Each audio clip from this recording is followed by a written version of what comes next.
Здравейте! Днес ви посрещаме в кухнята на нашата ферма. Мислим да сготвим нещо. Обикновено бихме го направили в нашия фудтрък, но спрямо ситуацията и седиме вкъщи, спазваме правилата, защото вярваме, че така е правилно да се прави. И затова ще споделим с вас някои от нашите пикантни рецепти. Вярваме, че всеки от вас напоследък се отдал на кулинарията и на готвенето. Това е, което и ние правим. Така че докато сме загряли, нека споделим някои от нашите любими рецепти. Днес мислим да направим за вас нещо по-леко, но в същия момент и интересно. Затова сме се спрели на два вида такоси. Това са такоси, които ние правим на нашия фудтрак и ще споделим с вас две от любимите ни рецепти. Такосите са интересна храна, защото са finger food, може да се яде с ръце, в същия момент е разнородна, интересна, не се преяжда с нея и е страхотно допълнение към биричката и към всички други питиета, които консумираме. Такосите, които мислим да направим днеска, са малко по-unusual, но естествено при нас те са базирани на пикантното и лютото. Така че ще направим два тотално различни стила такоса, но нека едно за тези от вас, които пък може и да не знаят какво са такоси, едно бързо въведение.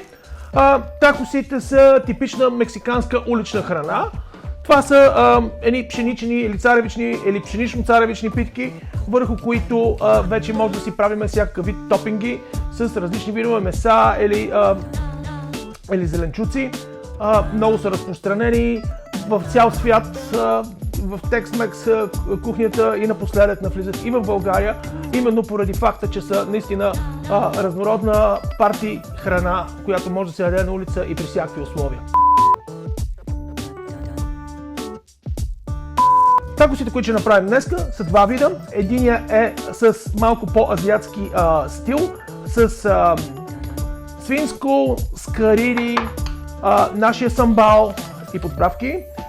Другия ще е с останалото от агнешкото, което имахме за Велик ден. Ще вкараме в рецепта, за да не хабим храна. Така че имаме едно бавно печено агнешко, което ще направим в малко гергьовденски стил. Така че останете с нас.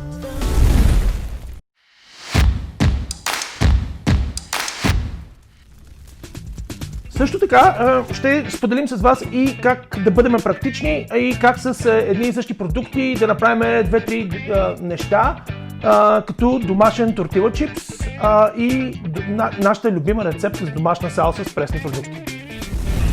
Така, за целта от една от питките ще разделим на три. Може да използвате всичко кръгло, като купички или каквото прецените. Ние в случая под ръка имаме един капак от кутия за захар. И това, което правим е следното, с един по-остър нож. Тати правя тортила и такоси. С един по-остър нож изрезваме едни кръгчета и се получава именно това. Това за мен е перфектен размер тако. И с такъв размер тако ще успеем да направим поне 3 от всяка една питка. И това е, което остава. Това може да си го нарежем на триъгълници и съответно ще изпържим и ще направим един хубав, хрупкав тортила чипс, който ще поръсим с нашата любима люта сол. И така от 4 тортили направихме едно тесте, малки такосчета, плюс че си направихме доста от чипса, който ще изпържим и ще направим перфектен хрупкав тортила чипс. Ще започнем с изчистването на скаридите. Ние за целта сме взели охладени скариди, цели, не бланширани, но вие може да ползвате абсолютно всякакви скариди, каквито пожелаете, дори и замразени. Ние ще ги добавим към месото, така че няма особено значение. С суровите скариди, естествено имаме глава, имаме и черупка. Може да отстраним, като отстраним черупката и главата, да си ги запазим настрани в една купичка и съответно да изпечем и направим един готин скариден бульон, който да използваме за направата на уникална тайландска супа. Може да го направим на някои следващи предавания. Взимаме един остър нож и правиме разрез по гръбнака на скаридата, където се намира и дебелото черво. Отстраняваме го.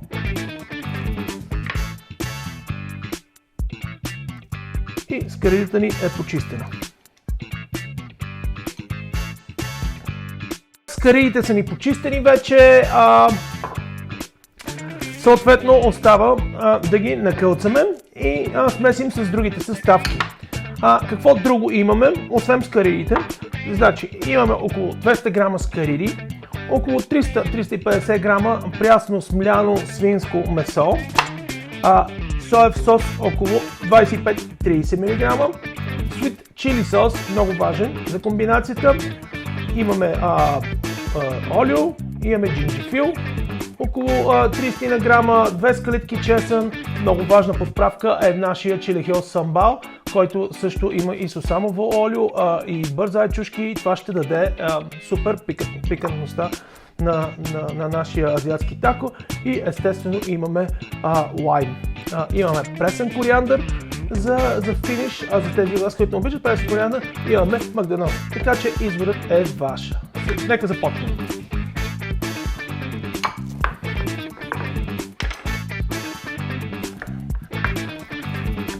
Така, направихме една кайма от скаридата, която слагаме в купичката и ще добавим към свинското месо след малко. Почистваме си стейшъна и пристъпваме към беленето на чесъна. Имаме 2 скалитки чесън и към тях ще добавим и нашия джинджифил. Така, обелихме си чесъна, обелихме си джинджифила, пристъпваме към накълцване.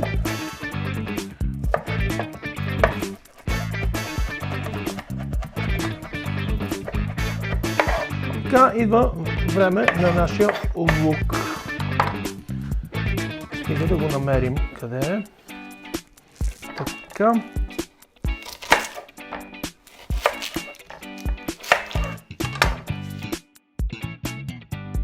И вече имаме и нашия лук и може да преминем към слагането на тенджерата.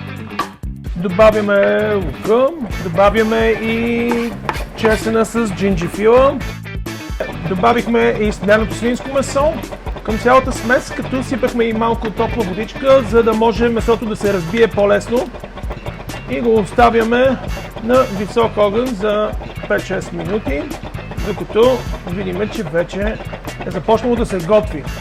Така виждаме, че месото е почти готово, така че добавяме и скаридата. Тук е място да отбележим, че на скаридата ни трябва много готвене, затова я слагаме в малко по-късен етап. Хубаво я объркваме с свинското месо и оставяме за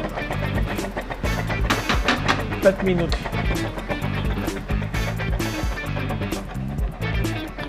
Добавяме от много важната съставка самбал и също така накълцани стъблата на пресния кориандър. Ястото изглежда вече сготвено, няма никаква вода, скаридите изглежда сготвени, свинското също, но все пак проверката е майка на доверието.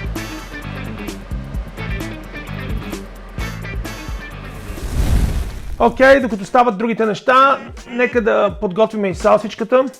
За целта имаме зелени чушки, домати, лук, чесън. Имаме люти чушлета, които ще използваме. Тези специално са мексикански вид, казва се ахи лемон. Много цитрусови, много готини, около 30 000 сковила чушка. Точно перфектна за такъв тип продукти. За салса е феноменална. И естествено имаме лайм, имаме много мек, вече леко презрял лайм, който ще използваме за сок. И за финиш имаме и листата от пресния кориандър. Дръжките вече ползвахме в свинското и скаридите. Започваме изрязването на чушките, като целта ни е да нарежем всички зеленчуци на купчета. Съответно, първо режеме на жулени, като гониме, както казах вече, да постигнем едни квадратчета от на 4-5 мм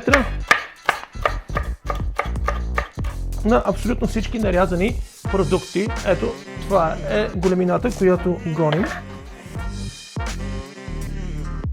Режеме си чесънчето. Ние сме отбелили 2 скалитки чесън. Реално чесън може да сложите колкото искате спрямо обстоятелствата и колко чесново искате да бъде. И тук нарязваме.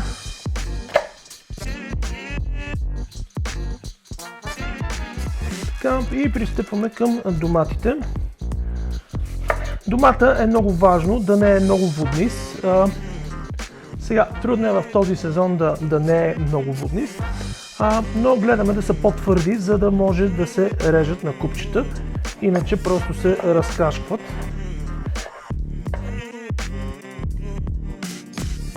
Взимаме си нашия пресен кориандър. Така.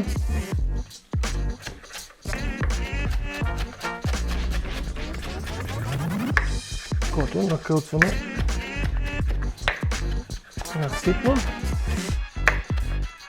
Дръжката също добавяме в салцата.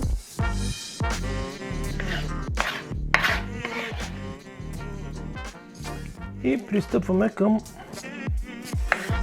лайма.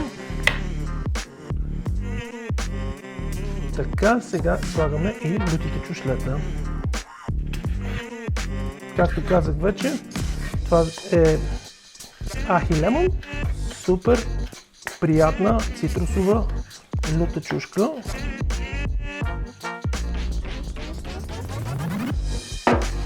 Сега преминаваме и към съществената част, осоляването. За случая ние ще използваме не друго, а нашата хабанеро, лайм и мащерка сол. Уникална е за целта.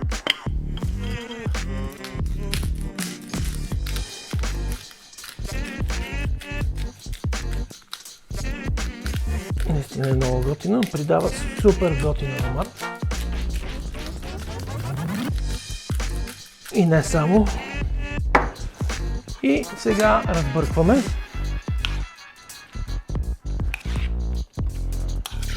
Като точно ето този шарен цвят е това, което ние искаме да постигнем.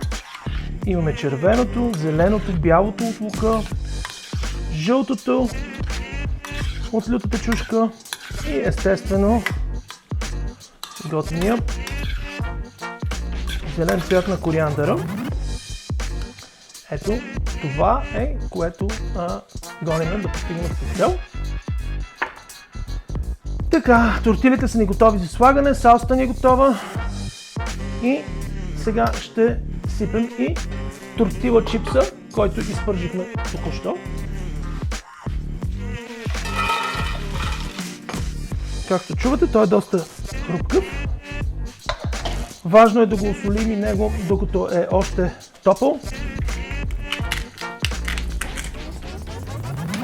Така, него си го слагаме до нашата салсичка и пристъпваме към вече изнасяне на нашите такоси. Ето и какво правим с тортилките. Минаваме ги на тиган, да получат лек загар и сме готови за сервиране.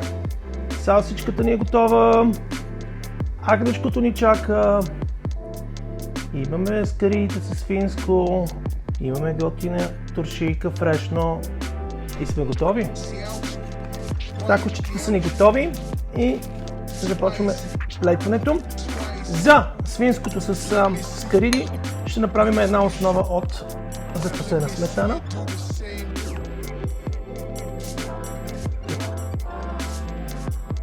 Плонката.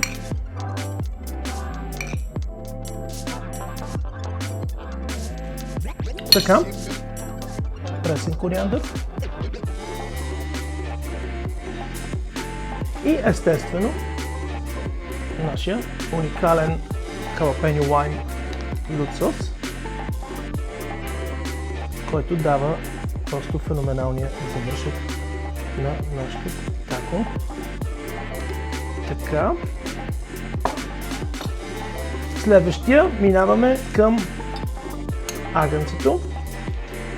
Нашето агне по-георгиовски, което леко ще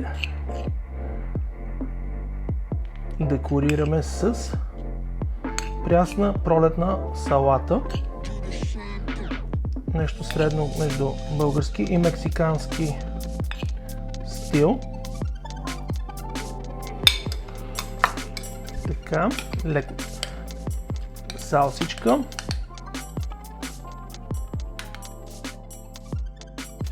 Добавиме малко пролетни елементи от рода на репичка. И естествено, за къде агне без пресен лук. И ето това, дами и господа, са нашите феноменално любими такоси.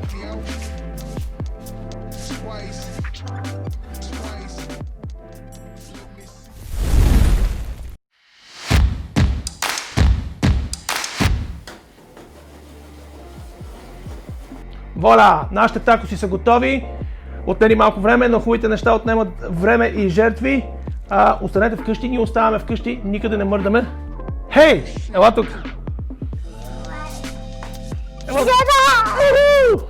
Ние обичаме такоси, ние обичаме и вас. Следвайте ни в YouTube, в Instagram.